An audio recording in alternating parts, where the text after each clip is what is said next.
Amin, amin. Silakan duduk Bapak Ibu yang terkasih. Shalom. Bagaimana kabarnya hari ini?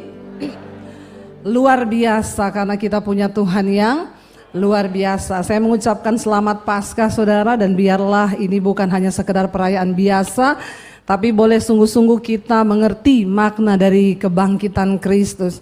Kita tahu bersama ketika Yesus akan disalib, ya, mahkamah agama dan imam-imam serta orang Farisi itu bingung mencari alasan untuk Yesus itu bisa dijatuhi hukuman mati.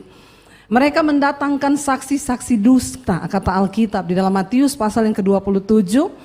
Ya, saksi-saksi dusta itu didatangkan. Untuk apa? Supaya mereka bisa bersaksi memberatkan Yesus dan ada alasan untuk dia disalib. Karena saudara, pada zaman itu untuk orang disalibkan harus ada alasan yang jelas. Ya, mungkin sebagian bertanya, kenapa dia harus disalib? Kenapa salib? Karena hukuman mati pada zaman itu yang berlaku di Yahudi adalah salib. Orang berbuat jahat, berbuat dosa, pelanggaran yang tidak terhapuskan itu harus dihukum mati dengan cara dia disalibkan. Bagi sebagian kita, tanda salib ini merupakan sebuah kebanggaan. Saya pakai kalung salib karena salib berbicara dan bermakna sangat besar bagi kita. Tapi orang Yahudi tidak suka melihat tanda ini.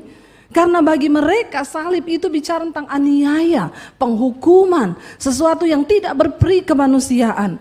Dan orang yang disalib itu digantung di tempat umum, di daerah dalam kota, supaya semua orang bisa melihat, ini loh orang-orang penjahat yang disalib. Pada waktu itu untuk menyalibkan Yesus susah mencari alasannya apa. Ketika saksi dusta sudah didatangkan, tapi mahkamah agama tidak bisa menjatuhkan hukuman atas dia dengan saksi-saksi itu. Tapi kita tahu dan percaya Yesus tidak membutuhkan saksi dusta untuk dia disalibkan, karena memang dia datang untuk mati. Dan ketika semua orang sudah bersaksi, mahkamah agama tidak bisa memutuskan untuk menyalibkan dia. Tidak ada alasan yang kuat. Sampai ada satu orang yang berkata begini, bukankah orang ini telah berkata, aku akan merobohkan bait Allah dan membangunnya hanya dalam waktu 3 hari. Ketika mendengar hal itu, mahkamah agama menjadi marah. Para imam-imam menjadi marah. Kenapa mereka marah? Karena bait Allah bagi orang Yahudi adalah tempat yang sangat-sangat sakral. Kenapa bagi mereka bait Allah itu sakral? Karena itu adalah sebuah tempat di mana imam akan bisa masuk mulai dari halaman pelataran ruang kudus sampai ke ruang maha kudus. Untuk apa? Menyembelih kurban, untuk darahnya dicurahkan dan ada pendamaian bagi umat dan Tuhan. Pada zaman itu untuk mendapatkan pendamaian begitu sulit. Imam itu harus masuk ke ruang maha kudus, dan betapa kudusnya imam sampai kakinya itu harus diikat pakai tali, dikasih lonceng, lonceng yang bergemerincing. Kalau lonceng itu tidak berbunyi, berarti imam itu sudah mati di ruang maha kudus karena didapati oleh Tuhan dia tidak kudus. Kita mengerti betapa pada zaman itu saudara, dosa menyebabkan manusia itu terpisah dari Allah. Dan untuk mendapatkan pengampunan tidak begitu mudah. Setiap imam yang bertugas masuk ke ruang maha kudus untuk menyucikan umat tidak sembarangan. Kalau dia tidak layak, dia mati boro-boro mau meminta pengampunan dosa dari Allah. Dia sendiri bisa mati di ruang maha kudus. Saya membaca Alkitab, sampai pada zaman itu imam kalau mau bertugas besok, dia kadang gak berani tidur. Kenapa? Dia takut dia mimpi basah. Karena kalau dia mimpi basah, dia masuk ke ruang maha kudus, dia pasti mati di dalam ruang maha kudus itu. Betapa kudusnya Tuhan itu. Amin. Walaupun Yesus sudah mati bagi dosa kita, Allah itu tetap kudus dan maha kudus. Kita gak bisa bermain-main dengan kekudusan Tuhan. Karena itu bagi kita semua wajib untuk menguduskan diri. Nah, kita akan belajar saudara, kenapa Yesus harus mati. Satu alasan yang akhirnya membuat para mahkamah agama menemukan hal untuk menyalibkan dia. Mereka berkata, dia ini sudah menghujat Allah. Masa dia berkata dia akan merobohkan bait Allah itu dan membangunkannya kembali dalam waktu hanya 3 hari. Dan itu terbukti ketika Yesus disalib. Alkitab berkata tabir pemisah antara ruang Maha Kudus itu terbelah menjadi dua. Itu artinya apa saudara? Tidak ada lagi penghalang untuk kita bisa datang kepada Tuhan. Darah Yesus tercurah untuk menyucikan dosa kita. Karena Allah Bapa tahu adalah satu hal yang sangat menyiksa bagi manusia ketika hubungan kita dengan Tuhan itu rusak. Tidak ada yang lebih mengerikan daripada seorang manusia yang hubungannya dengan Tuhan itu rusak. Karena itu semua orang bisa datang kapan saja kepada Tuhan. Dia nggak perlu menyembelih kambing domba. Saudara bisa bayangkan. Karena dosa Adam, setiap kita masuk dalam dosa keturunan. Dan sejak hari itu dalam hukum Taurat, Tuhan memberi hukum-hukumnya agar manusia itu bisa bertemu dengan Tuhan kembali. Tapi saudara bisa bayangkan kalau Yesus tidak mati, maka setiap tahun imam itu harus mempersembahkan. Kita pun kalau bikin dosa, kita harus datang ke bait suci, kita harus mempersembahkan anak kambing domba untuk dipersembahkan darahnya tercurah. Saya mau tanya, kalau sampai hari ini Yesus tidak mati, kira-kira cukup nggak itu kambing domba di pasar untuk membayar dosa kita?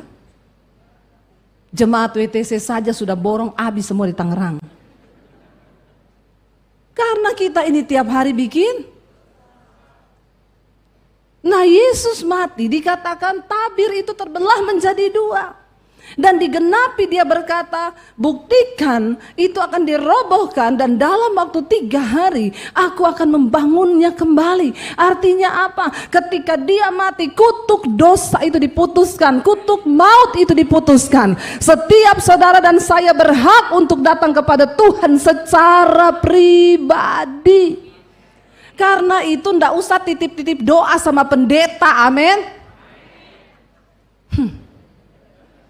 Jangan titip doa, datang sendiri sama Tuhan. Tidak ada pendeta yang hebat, tidak ada saudara siapapun yang hebat. Yang ada itu Tuhan yang hebat dengan imanmu yang hebat. Katakan amin. Tidak usah titip-titip doa. Engkau punya hak istimewa karena tabir itu sudah terbelah. Jangan datang sama saya. Banyak orang datang, Bu Debi, saya tuh bergumul Bu, Ibu tolong doakan. Enggak, saya tidak akan berdoa buat saudara. Saudara cari Tuhan sendiri. Masuk ke kamar, tutup pintu, berlutut. Supaya engkau mengalami Tuhan secara pribadi. Karena saya pun tidak akan menangis buat saudara.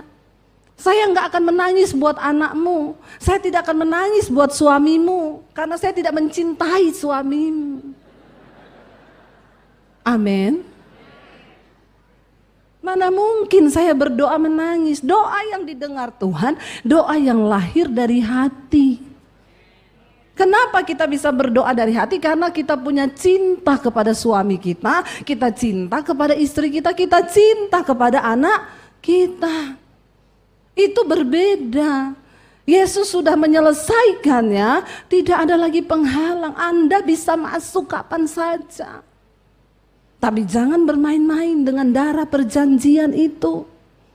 Nanti kita akan lihat saudara. Yuk kita lihat sekarang Matius 27. Kita baca bersama saudara, kubur Yesus dijaga ayat 62 mulai. Firman Tuhan berkata begini, keesokan harinya, yaitu sesudah hari persiapan, datanglah imam-imam kepala dan orang-orang Farisi bersama-sama menghadap Pilatus. Yesus sudah mati ya. Ayat 63, dan mereka berkata, Tuan kami ingat bahwa si penyesat itu, mereka tujukan ini kepada Yesus. Sewaktu hidupnya dia berkata, sesudah 3 hari aku akan bangkit.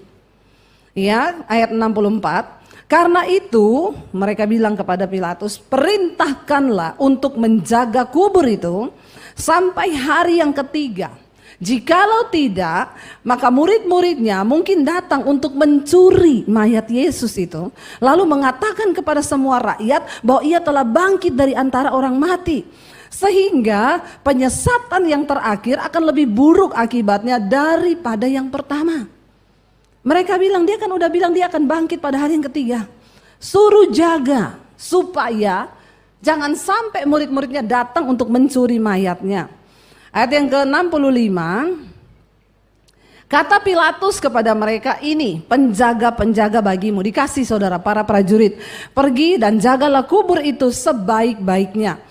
Maka pergilah mereka dengan bantuan penjaga-penjaga itu. Mereka memateraikan kubur itu dan menjaganya. Ditutup saudara pakai batu yang besar, supaya mayat itu tidak bisa dicuri. Dan mereka berjaga di depan pintu Yesus, pintu kuburannya Yesus.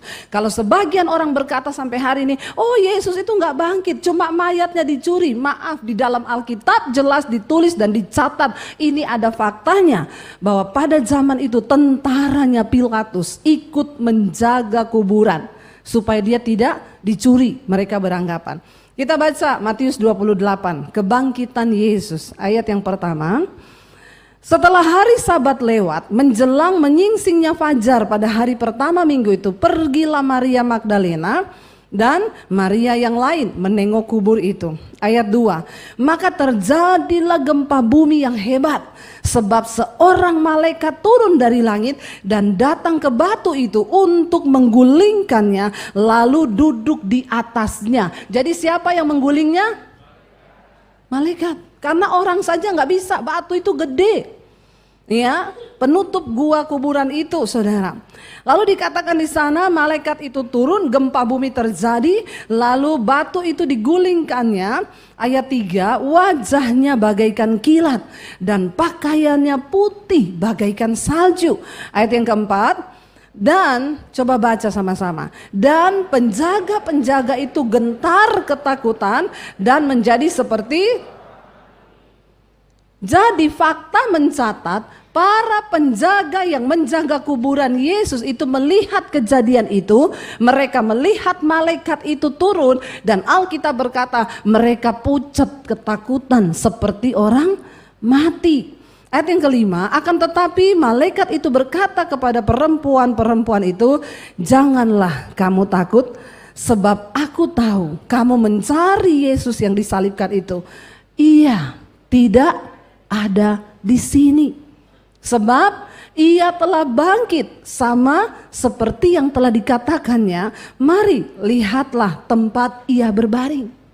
Ada saksi yang melihat bahwa Yesus sudah tidak ada. Ayat 7, dan segeralah pergi dan katakanlah kepada murid-muridnya bahwa ia telah bangkit dari antara orang mati. Ia mendahului kamu ke Galilea, di sana kamu akan melihat dia. Sesungguhnya aku telah mengatakannya kepadamu. Jadi kalau orang berkata Yesus tidak bangkit, itu cerita bohong. Yesus sudah bangkit. Faktanya ada, semuanya melihat, bahkan para penjaga itu. Saudara, kalau Yesus sudah bangkit, lalu hari ini apa makna dari kematian dan kebangkitan Kristus bagi kita? Bukan tidak ada apa-apanya. Ini penting sekali bagi iman kita. Ini adalah sesuatu yang sangat penting bagi kita orang Kristen untuk tahu. Mari kita lihat bersama 1 Korintus pasal yang ke-15, ayat yang ke-14 mulai. 1 Korintus 15 ayat 14 berkata begini, kita baca bersama-sama dengan suara yang nyaring. 1, 2, 3. Tetapi andai kata Kristus tidak dibangkitkan, maka sia-sialah pemberitaan kami dan sia-sia juga kepercayaan kamu. Yang pertama saudara, kalau Yesus nggak bangkit, buat apa kita percaya kepada Dia? Hanya satu agama yang memberikan satu jaminan kepastian, bahwa Tuhan kita adalah Tuhan yang datang ke dalam dunia, dia mati, bahkan dia bangkit, dan sejarah mencatat itu. Bahkan tempatnya ada, nyata. Alkitab adalah firman Tuhan yang hidup. Kalau Yesus nggak bangkit, kita pulang aja, nggak usah ibadah hari ini. Amin.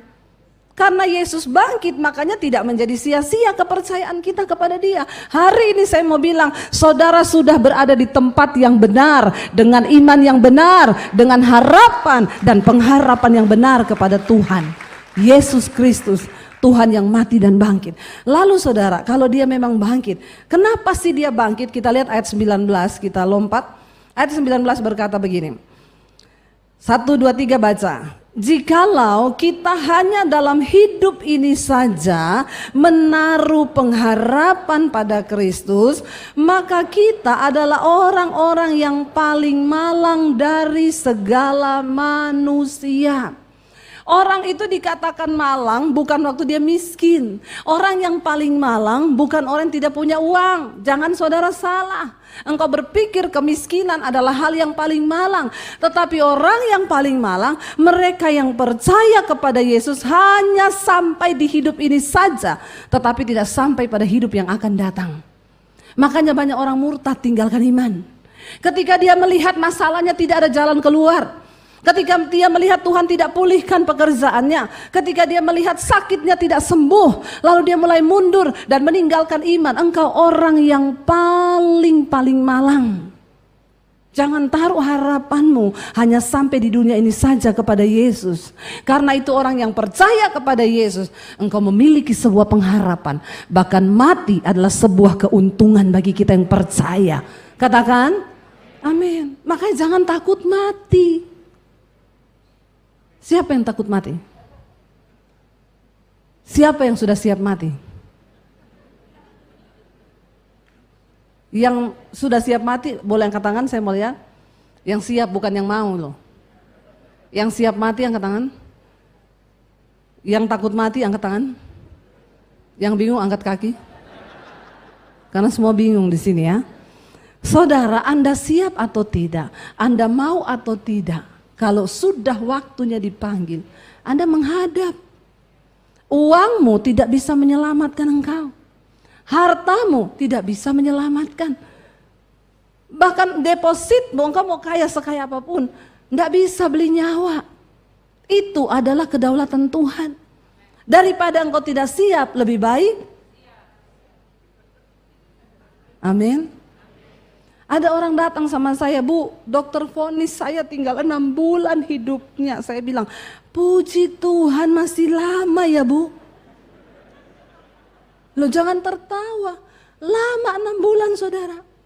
Saya bilang ibu bersyukur, ibu dikasih waktu sama Tuhan 6 bulan untuk siap-siap. Bu, ada orang gak dikasih tahu Bu, lagi duduk sehat semua ini, nanti malam mati.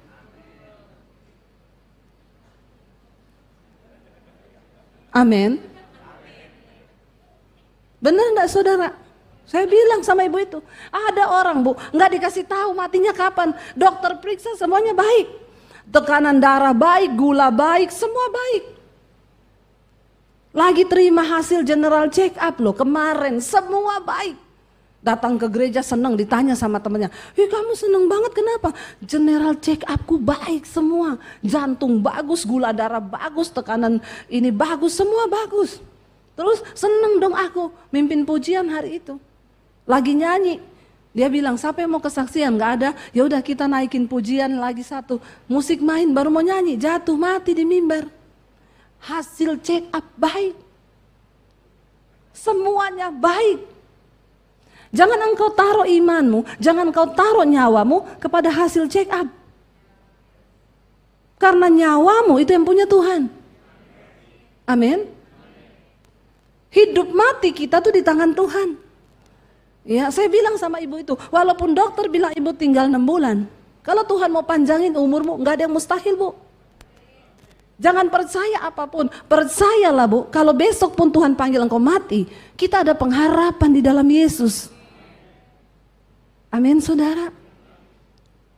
Teman saya suaminya meninggal mendadak, nggak sakit nggak apa, dia cuma ngomong, Pak aku siapin makanannya, turun ke bawah, 30 menit siapin makanan. Tinggalin suaminya lagi main handphone di kamar, naik, udah meninggal di tempat tidur. Nangis dia bilang, Bu Debbie kalau saya nggak turun cuma 30 menit loh Bu. Mungkin kalau saya nggak turun mungkin saya lihat suami saya dijemput. Ya kalau ibu nggak turun suamimu nggak mati. Nggak usah berandai-andai, inilah hidup. Karena itu seriuslah untuk kematianmu, jangan cuma serius untuk hidupmu. Amin. Tadi pagi saya sampaikan saudara kalau kita mati, mungkin anak kita nangis, suami kita nangis, istri kita nangis, keluarga kita nangis, teman-teman kita ada yang datang, ada yang tidak datang karena sibuk, ada yang cuma kirim bunga.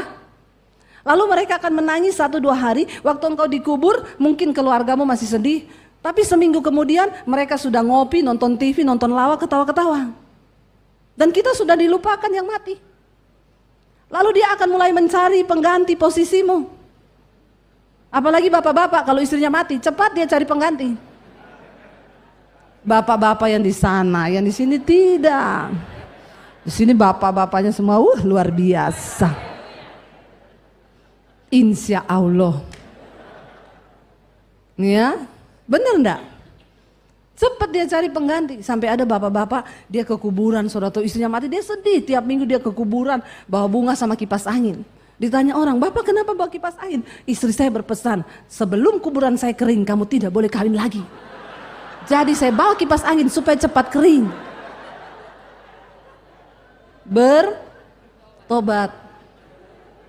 Tapi memang sudah nggak ada urusan. Mau secinta apapun engkau pada suamimu, waktu kau mati dia cari pengganti.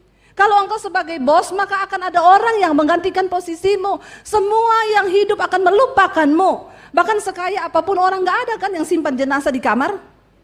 Ada? Aduh, suamiku ini aku cinta sekali, aku mau awetkan mayatnya, aku taruh di kamar. Ada? Nggak rela. Biar orang sebaik apapun, sekaya apapun, nggak ada, engkau akan dilupakan.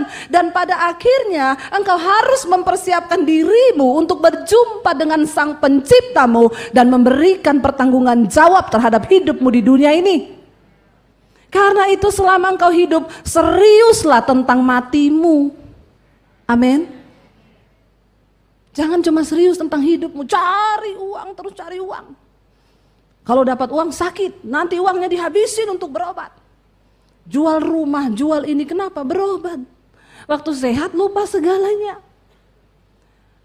Mari saudara, engkau sadari kalau engkau menjadi orang yang hanya di dunia ini menaruh pengharapanmu kepada Yesus, engkau adalah manusia yang paling malang. Tapi kalau engkau taruh harapanmu sampai pada kematian, ada Yesus di sana, maka engkau akan menjadi orang yang beruntung. Yesus sudah mati bagi kita.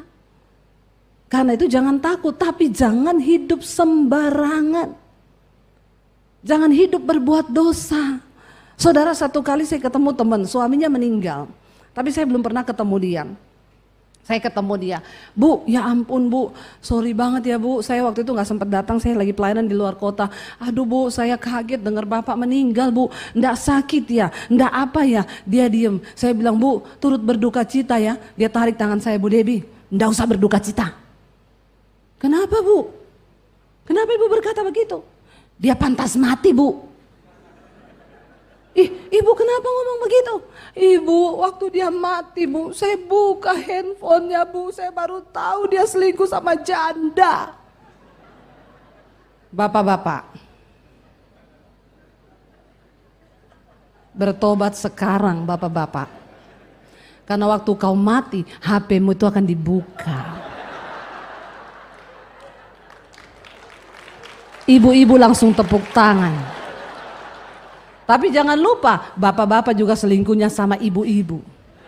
Makanya ibu-ibu juga supaya saya tidak disalahkan sama bapak-bapak.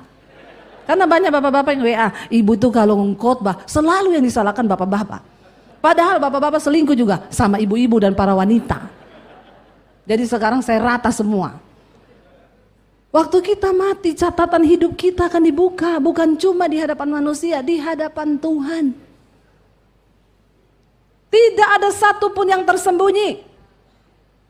Engkau yang sudah mengalami kematian dan kebangkitan Kristus dalam hidupmu, hiduplah sungguh-sungguh bagi Kristus. Jangan engkau bermain-main dengan dosa. Amin. Karena nanti semua akan dibuka. Nanti ditanya ketika kita dikatakan akan berhadapan dengan tahta pengadilan Kristus. Waktu kita mati loh. Jangan saudara menganggap hyper grace, kasih Tuhan itu besar. Kita diselamatkan bukan karena perbuatan baik Bu, tapi karena kasih karunia. Yes, itu pertama kali bertobat. Saya dipilih Tuhan bukan waktu saya baik, bukan waktu saya benar.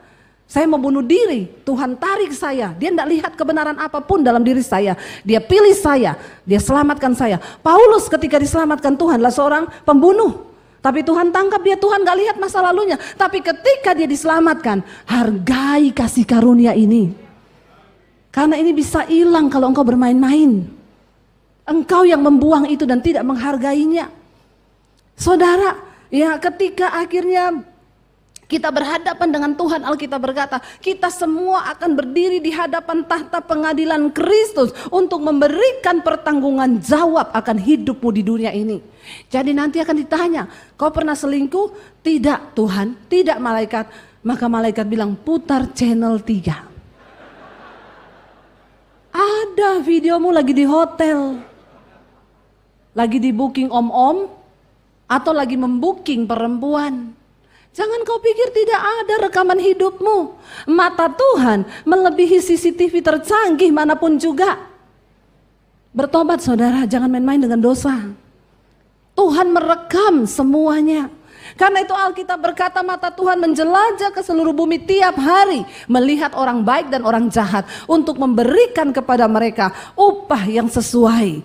Kalau mereka hidup dalam kebenaran, maka hidup yang kekal akan menjadi milik mereka. Tapi orang yang hidup dalam dosa, kefasikan, kebinasaan, kematian kekal akan mereka alami. Karena itu sama artinya engkau tidak menghormati pengorbanan Yesus di salib. Sebab tidak ada lagi darah. Dia akan menghapus itu kalau engkau bermain-main dengan kasih karunia. Amin. Ini waktunya bertobat. Ya, jangan main-main. Yang homo bertobat, yang lesbi bertobat. Jangan engkau murahkan kasih karunia itu. Saya paling jengkel mendengar pengajaran-pengajaran yang dengan gampangnya berkata, "Nggak apa-apa bikin dosa, Yesus sudah mati di kayu salib." Emang siapa lu yang tidak mau menghargai darah pengorbanannya? Siapa kita? Itu mahal sekali kasih karunia itu. Makanya jaga itu. Alkitab berkata, engkau sudah menerima keselamatan yang engkau dapat bukan karena hasil usahamu, pemberian Tuhan. Tapi Rasul Paulus bilang, jaga keselamatan itu, kerjakan dengan takut dan gentar. Amin saudara.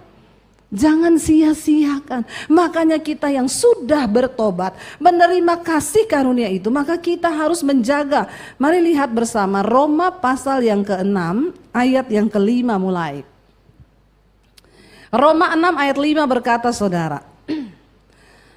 Baca 1, 2, 3. Sebab jika kita telah menjadi satu dengan apa yang sama dengan kematiannya, kita juga akan menjadi satu dengan apa yang sama dengan kebangkitannya.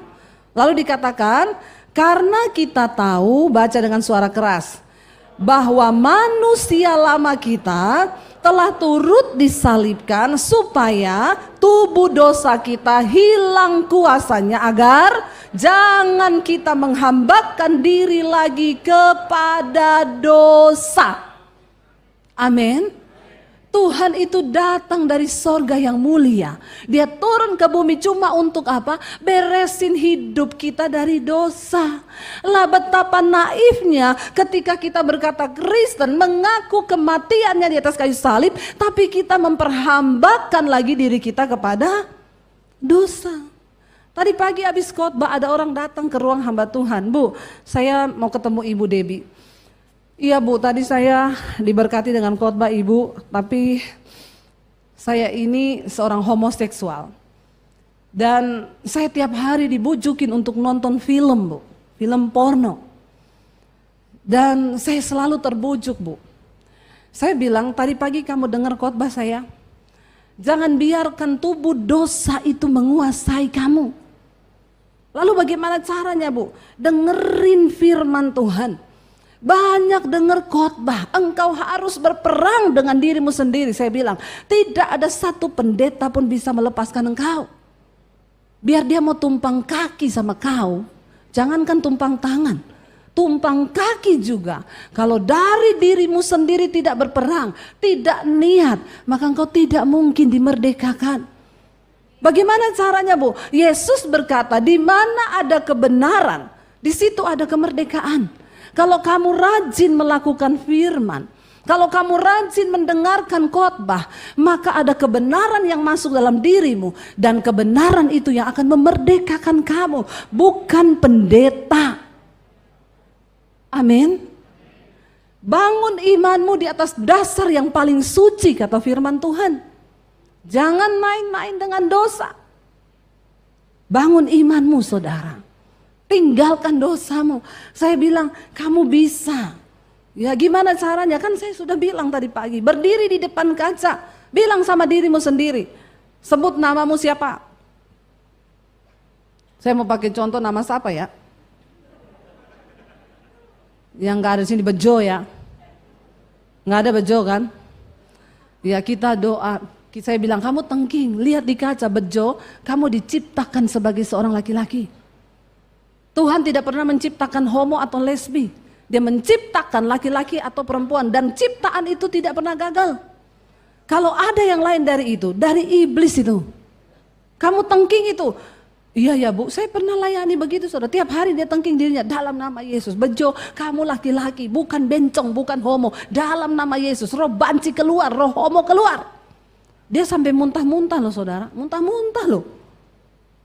Kelepasan sendiri. Dia di Bali, saya di Jakarta. Ya saya layani dia. Dia telepon, Bu Debi, saya kalau tiap katakan begitu, saya pengen muntah. Nggak apa-apa, muntah aja. Berarti setannya mau keluar dari dirimu. Seringkali kita tidak menyadari, kita ini sedang diperbudak, diperhamba oleh iblis. Dan jangan mau melakukan apa yang iblis mau. Tuhan memberikan kita kuasa. Dia sudah mati dan bangkit. Dan roh yang membangkitkan Kristus dari kematian itu ada dalam dirimu, kata firman Tuhan. Kalau roh yang membangkitkan Kristus dari kematian ada dalam diri kita, masakan dia nggak bisa buat engkau lepas dari rokok, lepas dari kepahitan, lepas dari persinahan, dari percabulan, homo, lesbi? Tidak mungkin saudara. Dia sanggup melepaskan asalkan engkau mau undang dia. Amin saudara. Ya, lalu akhirnya dia mampu saudara. Dia lepas, dia bilang, oke Bu, apa yang harus saya lakukan lagi? Kamu putusin komunitasmu. Blokir semua nomornya. Jangan mau lagi diajak, ada tindakan. Iya Bu, udah saya keluar dari komunitas saya. Ya saya keluar dari sana Bu. Dan sekarang saya mau cari gereja Bu, saya mau bertumbuh. Tapi seminggu kemudian dia telepon saya, astaga Bu, ternyata singers WL-nya di gereja semua cucuk meong. Ngeri loh saudara, ngeri. Tapi di WTC sini semua normal. Insya Allah. Saudara, ngeri loh. Makanya saya tadi juga dengar pujian di sini. Seringkali kita ini kalau nyanyi saudara, sekarang kita nggak mikir ya. Kami datang padamu, sembah puji namamu, naikkan pujian, senada dengan sorga. Kadang kita ini terlalu pede. Benar nggak kita senada dengan sorga? Hello? Betapa kudusnya Tuhan itu.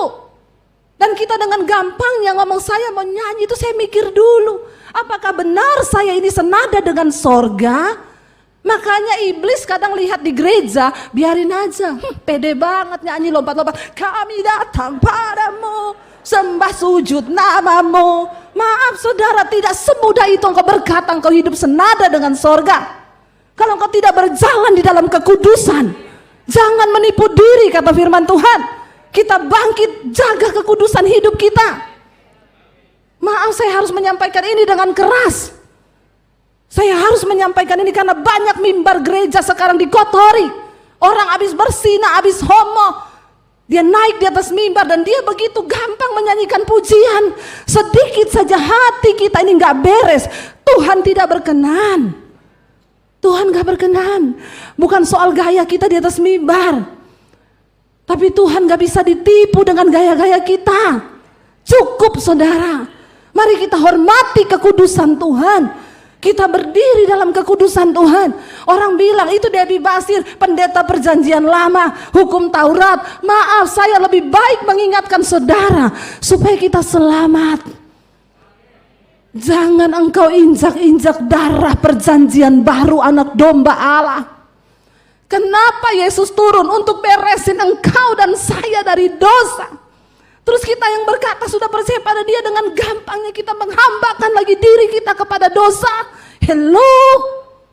Setan ketawa lihat hidup kita. Setan ketawa saudara. Ngeri loh, ngeri. Saya sampai keringetan menyampaikan ini. Jangan sampai saudara tidak berubah.